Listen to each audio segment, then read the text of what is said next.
ಸೈಡ್ಗೆ ಹೋಗ್ತಾ ಇದ್ದೀನಿ ತಾನೆ, ಯಾಕೆ ಆರೆಂಜ್ ಹೊಡಿತಾ ಇರೋದು? ರೋಡಲ್ಲಿ ಹೋಗ್ತಾ ಇದ್ದೀರಲ್ಲ, ರೋಡಲ್ಲಿ ಸೈಡಲ್ಲಿ ತಾನೇ ಹೋಗ್ತಿರೋದು. ಯಾಕೆ ಹೇಳ್ತೀರಾ? ನೀವು ರೋಡಲ್ಲೆಲ್ಲ ಹೋಗ್ತಾ ತಳ್ಬೇಡ ಗುರು.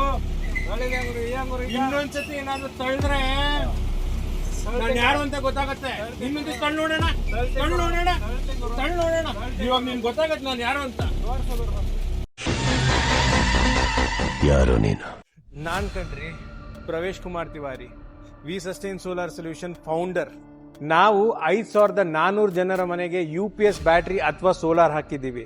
ನಿಮ್ಮ ಮನೆಗೆ ಏನಾದರೂ UPS ಬ್ಯಾಟ್ರಿ ಹಾಕಬೇಕು ಅಂದರೆ ಕಾಲ್ ಮಾಡಿ. ಅಥವಾ ನಿಮ್ಮ ಎಲೆಕ್ಟ್ರಿಸಿಟಿ ಬಿಲ್ ತುಂಬ ಜಾಸ್ತಿ ಬರ್ತಾ ಇದೆಯಾ, ಒಂದು ಕಾಲ್ ಮಾಡಿ, 0 ಮಾಡಿಕೊಟ್ಬಿಡ್ತೀವಿ. ನಮ್ಮಲ್ಲಿ ಸಬ್ಸಿಡಿ ಕೂಡ ಇದೆ. ನಿಮ್ಮ ಮನೆಗೆ ನಾವು 78,000ವರೆಗೂ ಸಬ್ಸಿಡಿ ಮಾಡಿಕೊಡ್ಬೋದು ನೀವು ಸೋಲಾರ್ ಹಾಕಿಸಿದ್ರೆ. ಸಪೋಸ್ ನೀವೇನಾದರೂ ಹೊಸ ಮನೆ ಕಟ್ಟಿದ್ದೀರಾ, ನಿಮಗೆ ಪರ್ಮನೆಂಟ್ ಮೀಟರ್ ಸಿಗ್ತಾ ಇಲ್ವಾ, ನಿಮ್ಮ ಮನೆಗೆ ಆಫ್ ಗ್ರಿಡ್ ಸೋಲಾರ್ ಸಿಸ್ಟಮ್ ಹಾಕಿಕೊಟ್ಬಿಡ್ತೀವಿ. ನೀವು ಕಂಪ್ಲೀಟಾಗಿ ಇಂಡಿಪೆಂಡೆಂಟ್ ಆಗಿ ಹೋಗ್ಬಿಡ್ತೀರಾ. ಮತ್ತು ನನ್ನ ಫೋನ್ ಏನಾದರೂ ಬ್ಯುಸಿ ಬಂತು ಅಂದರೆ ಒಂದು ವಾಟ್ಸಪ್ಪಲ್ಲಿ ಮೆಸೇಜ್ ಹಾಕಿ, ನಾನು ಅಥವಾ ನನ್ನ ಟೀಮ್ ಕಡೆಯಿಂದ ಇಮಿಡಿಯೇಟ್ ರೆಸ್ಪಾನ್ಸ್ ಸಿಗುತ್ತೆ. UPS ಬೇಕಾ ಕಾಲ್ ಮಾಡಿ, ಸೋಲಾರ್ ಬೇಕಾ ಕಾಲ್ ಮಾಡಿ, UPS ಬ್ಯಾಟ್ರಿ ಅಥವಾ ಸೋಲಾರ್ ಬೇಕಾ ಕಾಲ್ ಮಾಡಿ.